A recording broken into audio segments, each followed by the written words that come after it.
Hello বন্ধুরা, এই যে কালো কচু দেখতে পাচ্ছ, এই কালো কচু দেখো আমি সিদ্ধ করে রেখেছি। কেমন? তাই ইলিশ মাছের মাথা দিয়ে রান্না করব। খুব সুন্দর লাগবে। কালো কচু সিদ্ধ করে রেখেছি। এবার আমি তোমাদের প্রথম থেকে লাস্ট তোমরা দেখতে থাকো।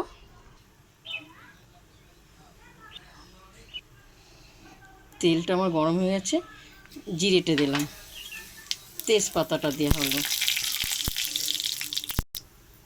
এরপর আমি ইলিশ মাথাটা তেলে ছেড়ে দিলাম। কেমন? ইলিশ মাছের মাথাটা তেলগুলো ভালো করে আমি ভাজবো মাথাটা। কেমন? কালো কচু দিয়ে ইলিশ মাছের মাথা দিয়ে খুব সুন্দর লাগে খেতে, অসাধারণ। এই যে আমার ভাজা হয়ে গেছে। কেন, আদা, কাঁচা লঙ্কা আর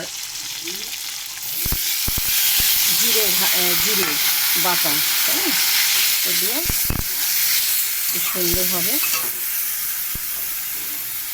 এরপর স্বাদ মতো নুন আর হলুদ এখানে দেওয়া হলো। কেমন? আলু কচু, সাদা কচু দিয়ে খুব সুন্দর ইলিশ মাছের মাথা দিয়ে বাঙালরা খুব সুন্দর খায়। এরপর আমি কচুগুলো দিয়ে দিলাম। কেমন? সব কচুগুলো দিয়ে দেওয়া হলো। দিয়ে নেড়ে চেড়ে ভালো করে নাড়বো। এরপর দেখো এই মাথাটাকে আমি ভেঙে দেবো। কচুর গাঁটি দিয়েও খুব ভালো লাগে খেতে ইলিশ মাছের মাথা। দেওয়া হলো। এবার স্বাদ মতন একটু চিনি দেওয়া হলো। চিনিটা দিলে ভালো লাগবে খেতে।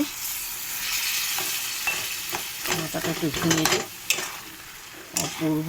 এরপর আমার হয়ে যাবে, নামাবো। কেমন?